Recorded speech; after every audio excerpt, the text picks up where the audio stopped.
மரம் எல்லாம் ஏற்றி முடிஞ்சிருச்சு. இனி என்ன சொல்றீங்க? இத்தனை அனுப்பலாமா? போலீஸ்ல இருந்து எந்த பிரச்சனையும் இல்லையே.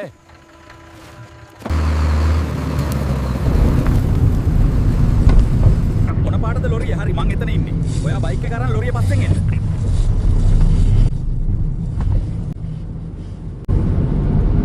ඉතින් ලොරිය ඉස්සර කරලා නවත්තන්න බැරිද? ඉස්සර කරන්න දෙන්නේ නැහැ සර්. ඉස්සර කරන්න දෙන්නේ නැහනේ. බලමු. කොහොම යන try කරලා බලන්න ඉස්සරහට දාගන්න පරිස්සමින්. කාගේද ඒ වෑන් එක? උන්ගේ එකක් නේද? උන් යන්න දෙන්නේ නැහැ. අර වාහනේ නම්බර් එක ලියා ගන්නකො. ඒක මට දෙන්නෙක් ගෙවන්න වෙපන්ස් එක. උන් මට වෙක්කු දානවා මල්ලාවි පාරේ වයිහන්දියෙන් එන්න කියන්න. කො ඉක්මනට බහලා වරෙල්ල. දුවන්න එපා. උඹලගේ ඔක්කොම වැඩ කැලි දැන් ඉවරයි. දාන්න සර්ගේ ජීප් එකට. උඹලා අවසානෙට බලපු ටැමිල් මූවි එක මොකක්ද? කියපල්ලකෝ. උඹලා හිතුවද මේකත් මූවි එකක් වගේ ලස්සනට ඉවර වෙයි කියලා? අපි දැන් බලමු. හොඳ මූවි එකක් හරිද? PC. මුන් තුන් දෙනා දාන්න කූඩුවට